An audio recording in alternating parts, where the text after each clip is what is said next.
আসসালামু আলাইকুম প্রিয় ফুটবল ফ্যান্স।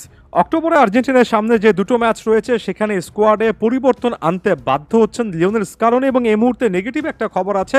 এর আগে নিকো গঞ্জালেস ইনজুরির কারণে ম্যাচ দুটো মিস করবেন এমন খবর এসেছিল। সাম্প্রতিক খবরটা আপনারা নিশ্চয়ই জানেন, পাওলো দিবালাও শেষ পর্যন্ত ইনজুরি ইস্যুর কারণে এই দুটো ম্যাচ মিস করতে যাচ্ছেন। অর্থাৎ আরও একবার ইনজুরি সংক্রান্ত জটিলতার কারণে পাওলো দিবালাকে আর্জেন্টিনার জার্সিতে দেখা যাচ্ছে না। বড়ের মতো একই বিষয়, যে বিষয়টা নিয়ে আমরা লম্বা সময় ধরে আলোচনা করেছি, সেটা আরও একবার কিন্তু প্রতীয়মান হচ্ছে।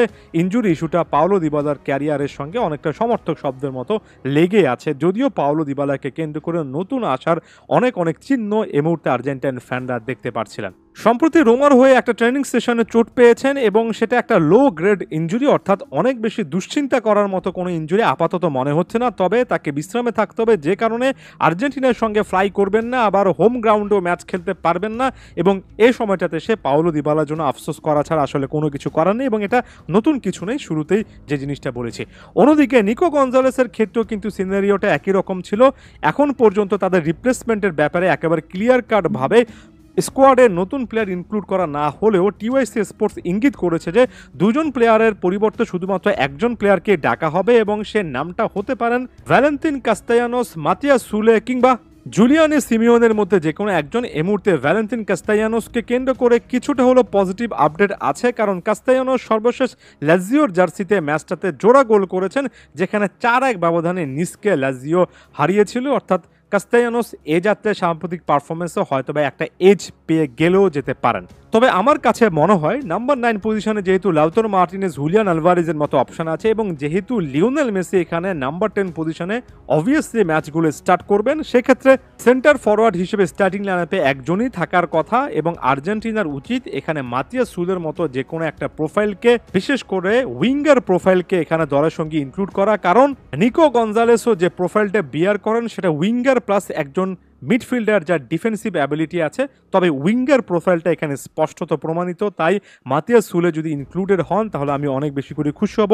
আমার কাছে মনে হয় মাতিয়াস সুলে এখানে সত্যিকার অর্থে ভালো একটা বিকল্প হতেই পারেন। নিকো গঞ্জালেসের রোলটা প্লে করতে পারেন যদি আসলে কোচ স্পেসিফিক্যালি সে দায়িত্বটা ওই ম্যাচের জন্য দেন এবং যদি তাকে প্রপার রোল দেন তাহলে রাইট উইংয়ে মাতিয়াস সুলে আসলেই ভালো একটা অপশন হতে পারেন। আবার ভ্যালেন্তিন কাস্তেয়ানোস যদি আসেন, তার মানে হচ্ছে লিওনেল স্কালোনিও হয়তোবা লাউতারো মার্টিনেজ, আলভারেজকে একটু বেশি ব্যবহার করবেন এবং তাদের মধ্যে কেউ যদি বাই এনি চান্স ইনজুরিতে পড়েন তাহলে তার ব্যাকআপ একজন নাম্বার 9 একজন স্ট্রাইকারের দরকার, এমন একটা ইকুয়েশনে তিনি যাবেন।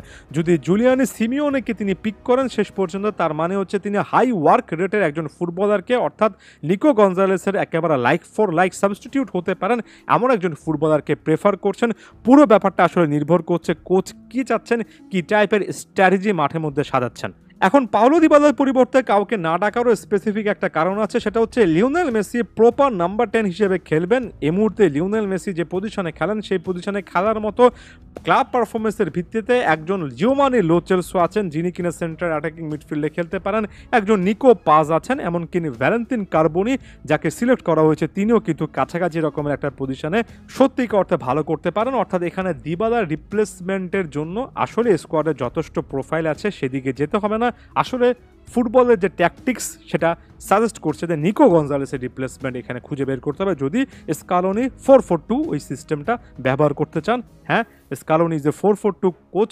ওয়ান্স অ্যাগেন এই জিনিসটা বললাম। কমেন্ট বক্সে অনেকের মনের মধ্যে এই খটকাটা দেখতে পাচ্ছি, অনেকে স্কালোনিকে 4-3-3 ফরমেশনে কিছু ম্যাচ স্টার্ট করিয়েছেন বলে ওই ফরমেশন দেখে জাজ করছেন। মাত্র কিছুদিন আগে স্কালোনি ব্যাপারটা ক্লিয়ারলি বলেছেন তিনি 4-4-2 প্রেফার করেন।